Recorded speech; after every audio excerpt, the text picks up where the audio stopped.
Every so often, you'll go through a period in your life. You will see yourself as a failure because you don't see yourself operating in the way that you dreamed that you would. The pressure in your life right now has a purpose. It's not crushing you. It's pushing what's on the inside of you out. It shows you who you are. It's how you find out what's on the inside of you. I want to remind y'all of the power of the mind. You can think your way into stress. You can think your way into misery, frustration. But if you change your mind, it'll change your life. You just have to decide in your mind what you want it to be. You just have to wake up. You just have to break that negative spirit. You have to break through. There is nothing more practical than developing a vision. It's not some pie in the sky exercise. It's without a vision, you're chaotic and fragmented and hopeless and disappointed, and someone can stop you just by putting up a single obstacle.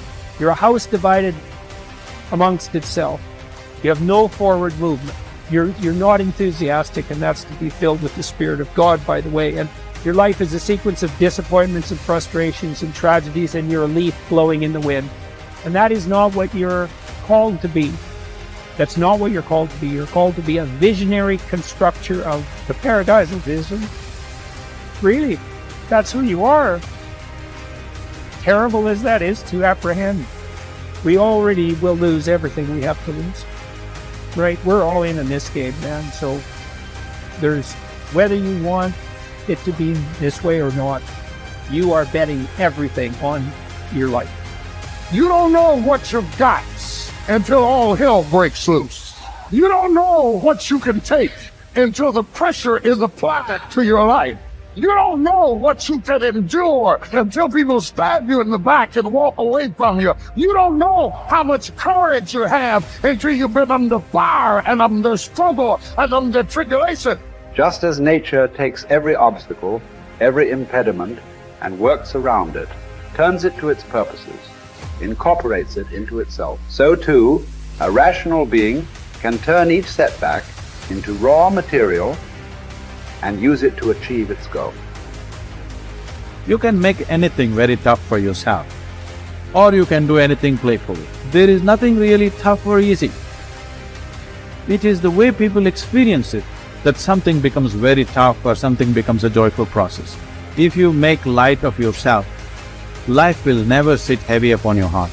It will be light. But you think too much of yourself, everything will become difficult. Sitting, standing, somebody looked at you like this, so much difficulty, isn't it? Somebody did not look at you, so much difficulty. This is because you have made yourself bigger than what you are. You have ideas about yourself, exaggerated ideas about yourself. If you become too serious about who you are, then everything becomes difficult. If you carry yourself lightly, then everything is with ease. There's two great words of antiquity everybody should learn. Here they are, one's positive and one's negative. Here's the positive word from antiquity, behold. That's the positive word. Behold the possibilities, behold the opportunity, behold the future and give it design. Behold and look at the chances you've got. Behold, spring has come. Behold, the day has arrived. And the sun is shining and the shadows are fleeing away. Behold, the next person you can meet might be your friend for life. Behold, the next person might be a colleague forever. Behold, that's the positive word, behold. Now, here's the negative word, beware. Beware of what you become in pursuit of what you want. Beware. All of our lives we have to deal with behold and beware. When a kid goes to school, it's behold the opportunity and beware the dangers, behold and beware. So beware of what you become, pursuing what you want. Some things I went for in the very beginning cost me too much. I got so obsessed with some things that I found out later the price was too big to pay. If I would have known better, I never would have paid. But sometimes we learn when? After. So don't become so obsessed with something that you lose your sense of reason or it costs you your friends. Don't be so obsessed with something that you compromise your virtues and your value. The story says Judas got the money. You say, well, that's a success story. No.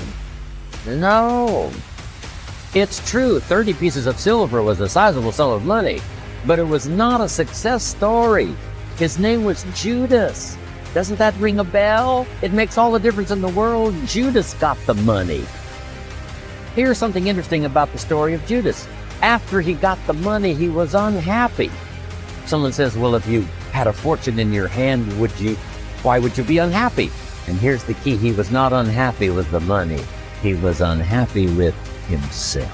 Here's a key phrase. The greatest source of unhappiness is self-unhappiness. It's not from outside the things that make us unhappy. Greatest devastating unhappiness is to be unhappy with yourself. Now, a mild form of unhappiness is construct. The desperate form of unhappiness is destruct. It's like worry. We should all worry a little, but not let it destroy our lives.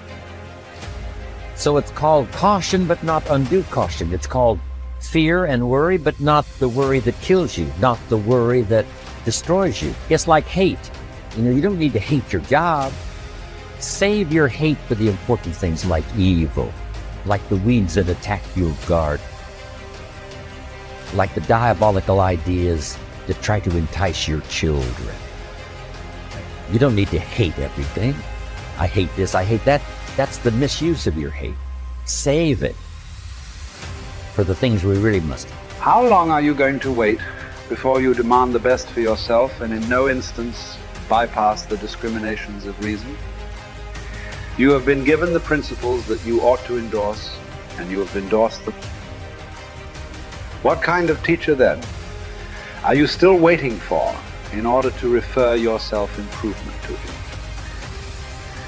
You are no longer a boy, but a full-grown man. If you are careless and lazy now and keep putting things off and always deferring the day after which you will attend to yourself, you will not notice that you are making no progress, but you will live and die as someone quite ordinary. From now on, then, resolve to live as a grown-up who is making progress, and make whatever you think best a law that you never set aside. And whenever you encounter anything that is difficult or pleasurable or highly or lowly regarded, remember that the contest is now, you are at the Olympic Games. You cannot wait any longer, and that your progress is wrecked or preserved by a single day in a single event. Success is both a journey and a destination, isn't it? It is both the steady, measured progress toward a goal and the achievement of a goal. Success is an accomplishment, whether it be great or small, and it's an understanding of the potential and power of an entire human life. Success is an awareness of value, and it's the cultivation of value through discipline. It can be tangible or intangible. Success is a process of turning away from something in order to turn towards something else, from no exercise to exercise,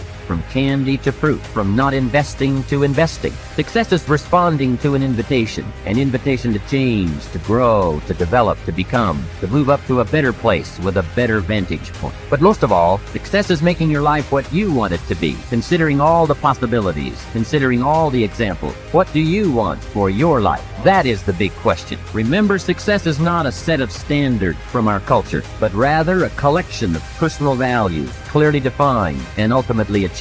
Success is your better life for you, the design you give it, the dreams you accomplish.